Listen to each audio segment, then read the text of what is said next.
नहमदुहु व नुसल्ली व नुसल्लिम अला रसूलिहिल करीम अम्मा बाद फ़अऊज़ु बिल्लाहि मिनश्शैतानिर रजीम बिस्मिल्लाहिर्रहमानिर्रहीम। मेरे मुअज़्ज़ज़ सामाईन इकराम, अस्सलामु अलैकुम व रहमतुल्लाहि व बरकातुहू। मैं अपने रब्बे कायनात से ये दुआ करती हूँ कि मेरे जितने भी सुनने वाले हैं, रब्बे कायनात सबको सेहतमंद, तंदुरुस्त और लंबी ज़िंदगी अता फ़रमाए। हम सब की हर मुश्किल और परेशानियों, तंगदस्तियों में मेरा रब्बे कायनात हमारी मदद अता फ़रमाए। हमें ज़हनी, रूहानी, जिस्मानी अज़ियत और तकलीफ़ व बीमारियों से निजात अता फ़रमाए।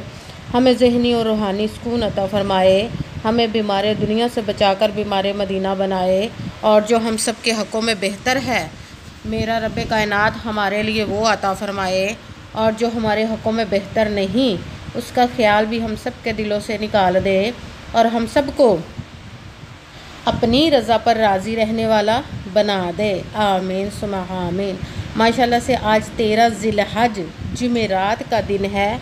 आज के दिन जो मैं आप लोगों के लिए वजीफ़ा लेकर आई हूँ वो है अल्लाहुस समद और सूरत इखलास का है, जिसको पढ़ते ही आप पर अल्लाह पाक अपने गैबी ख़ज़ानों से मुँह खोल देगा और आपकी इस तरह मदद अता फ़रमाएगा कि आप कभी भी किसी भी चीज़ का मुहताज नहीं रहेंगे।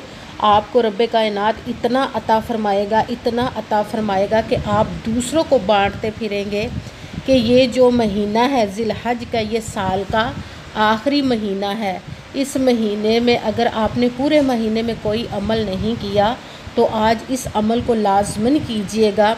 जैसे ही वीडियो मिले फ़ौरन कर लें। अगर फ़ौरन नहीं कर सकते किसी वजह से तो अपने पास इस वीडियो को सेव कर लें और जैसे ही आपको टाइम मिले फ़ौरन इस वजीफ़े को कीजिएगा, लाज़मन कीजिएगा, क्योंकि ये साल का आखिरी महीना है। इस महीने में अपने नसीबों को रब्बे कायनात से बदलवा लें, अपने तकदीर के सितारों को चमकवा लें, अपने नसीब के सितारों को चमकवा लें। आप इस वजीफ़े को लाज़मन कीजिएगा। करते ही रब्बे कायनात के आप अपनी ज़िंदगी में मोजज़ात को देखेंगे इंशाअल्लाहुल अज़ीज़। आप इस वजीफ़े को किसी भी मकसद, किसी भी हाजत के लिए पढ़ सकते हैं। आपका अपना घर नहीं, घर ख़रीदने के लिए पढ़ सकते हैं। आपके ऊपर बहुत ज़्यादा कर्ज़ है, उतरने का सबब नहीं बन रहा, उसके लिए पढ़ सकते हैं। आपकी औलाद नाफरमान है, उसके लिए पढ़ सकते हैं। आपकी औलाद की या आपकी शादी नहीं हो रही, उसके लिए पढ़ सकते हैं। आपके पास अच्छी जॉब नहीं, जॉब लेने के लिए पढ़ सकते हैं। आपका अच्छा भला कारोबार चलता हुआ अचानक से बंद हो गया, उसके लिए पढ़ सकते हैं।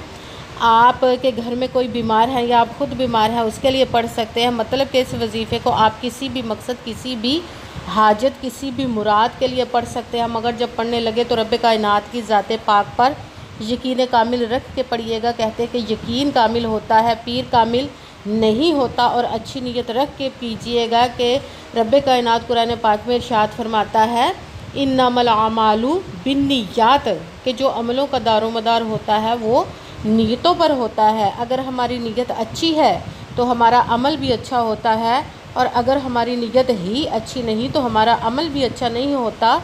चाहे हम जितनी मर्ज़ी मेहनत कर लें, जितनी मर्ज़ी कोशिश कर लें, हमें उसका फल, उसका अजर अच्छा नहीं मिलता। इसलिए अच्छी नीयत रख के, पुख्ता यकीन रख के और 5 वक़्त की नमाज की पाबंदी लाजमी रखिएगा। फिर इस वजीफ़े को कीजिएगा।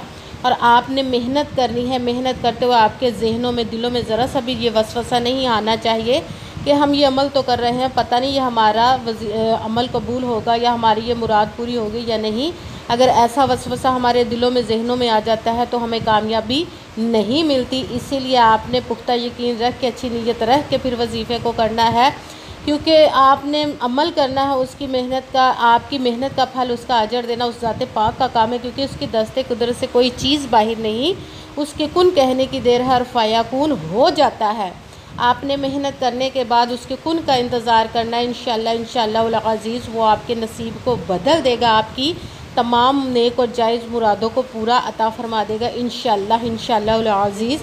अगर वीडियो अच्छी लगे तो इसको लाइक ज़रूर कीजिएगा और आगे भी शेयर कर दीजिएगा, ताकि किसी दूसरे को हमारी वजह से फ़ायदा पहुँचे तो हमारे लिए सदका जारिया बन जाए। अगर जो नए हैं इस चैनल को सब्सक्राइब कर लें और बेल आइकन को भी दबा लें, ताकि मेरी अगली आने वाली वीडियो आप तक पहुंच सके।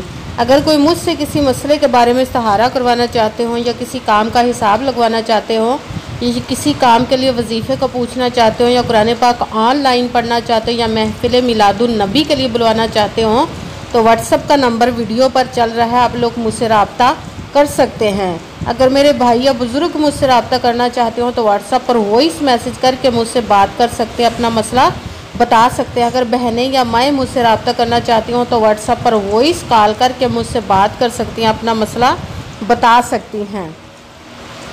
आपने वजीफ़ा करने से पहले कमेंट्स में अपना नाम और जहाँ आप रहते हैं उस जगह का नाम ज़रूर लिखना, ताकि मैं भी आप लोगों के लिए दुआ कर सकूँ और फिर वजीफ़े की भी आप लोगों को इजाज़त मिल जाएगी। आपने पूरी वीडियो को ध्यान के साथ सुन के समझ के फिर वजीफ़े को करना है।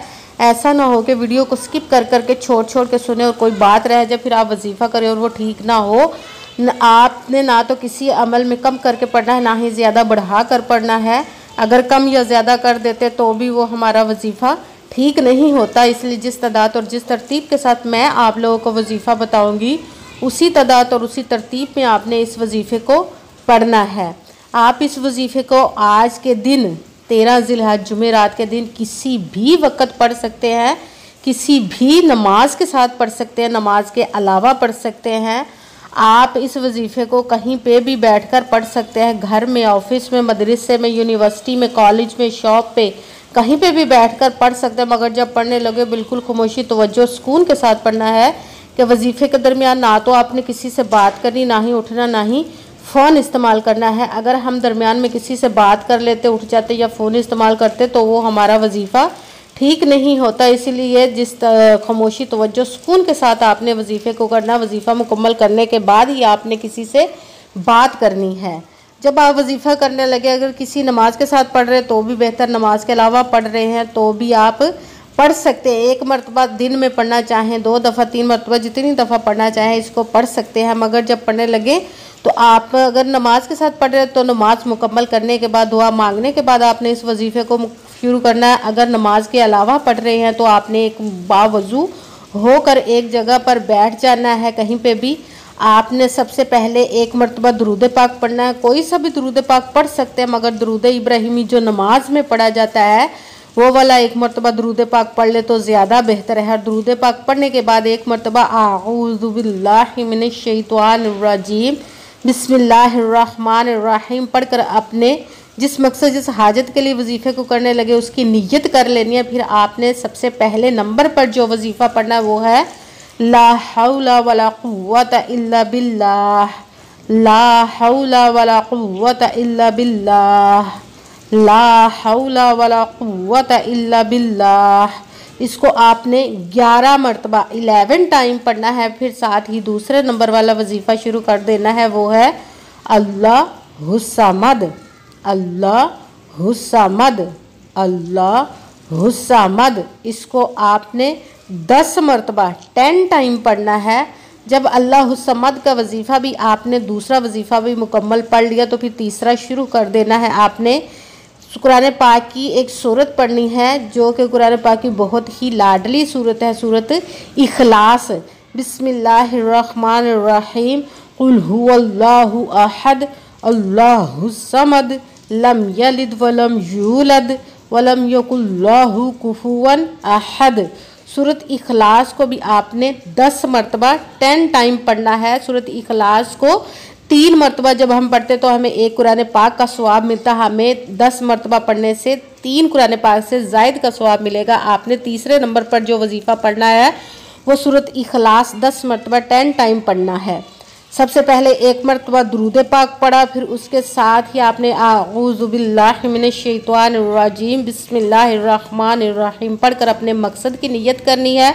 फिर सबसे पहले नंबर वाला वजीफ़ा ला हौला वला कुव्वता इल्ला बिल्लाह, इसको आपने 11 मरतबा 11 टाइम पढ़ना है। फिर दूसरे नंबर वाला वजीफ़ा साथ ही अल्लाहुस्समद, इसको आपने 10 मरतबा 10 टाइम पढ़ना है। फिर साथ ही उसके तीसरे नंबर वाला वजीफ़ा शुरू कर देना है, वो कुरान पाक की सूरत का, सूरत इखलास को आपने 10 मरतबा 10 टाइम पढ़ना है। आज के अमल में टोटल 3 अमल करने हैं। फिर आपने जब तीनों अमल पढ़ लिए तो अब आपने वही दुरूद पाक पढ़ना जो दुरूद पाक आपने वजीफ़ा शुरू करने से पहले पढ़ा था। जब दुरूद पाक पढ़ लिया तो अब आपका वजीफ़ा मुकम्मल हो गया। अब आपने दोनों हाथों को रब्बे कायनात की बारगाह अक़दस में बुलंद कर लेना। सबसे पहले अपने गुनाहों की बख्शिश की दुआ मांगनी है। फिर जिस मकसद जिस हाजत के लिए आपने इस वजीफ़े को किया उसकी खूब दुआ कीजिएगा और दुआओं में मुझे भी याद रखिएगा, मेरे लिए भी दुआ कीजिएगा। जज़ाकल्लाहु खैरा। जिस मकसद जिस हाजत के लिए आपने इस वजीफ़े को किया, रब्बे कायनात अपने हुक्म से, अपने प्यारे प्यारे महबूब के सदका से और इस प्यारे प्यारे माह मुबारक ज़िल-हज के सदके आपकी तमाम नेक और जायज़ हाजात को कबूल मंजूर अता फरमाए। आमीन सुम्मा आमीन। अस्सलामु अलैकुम व रहमतुल्लाहि व बरकातुहू।